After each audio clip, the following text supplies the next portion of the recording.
సింగరేణిలో, జెన్కోలో insurance system ద్వారా ఏ insurance policy amount ఈ పెన్షనర్స్ ఉద్యోగస్తులు కట్టకుండా ఏదైనా దురదృష్టకరమైన సంఘటనలో ఎవరికైనా ప్రాణహాని జరిగితే ఆ కుటుంబానికి 1,25,00,000 రూపాయలు వచ్చే విధంగా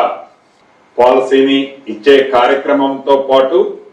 60 సంవత్సరాల లోపు ఏ ఉద్యోగస్తుడైనా సహజ మరణంతో చనిపోయినా వారికి రెగ్యులర్ బెనిఫిట్స్ తో పాటు అదనంగా 10 లక్షల రూపాయలు వచ్చే స్కీమ్ ని రాష్ట్ర ప్రభుత్వం ఈ రాబోయే 2-3 రోజుల నుంచి అడాప్ట్ చేసే కార్యక్రమం ఒకటి సుదీర్ఘంగా చర్చించిన తర్వాత ఈ నిర్ణయం తీసుకోవడం జరిగింది. దీన్ని రాష్ట్రంలో ఉండే ఉద్యోగస్తులకి, పెన్షనర్స్ కి శుభవార్తగా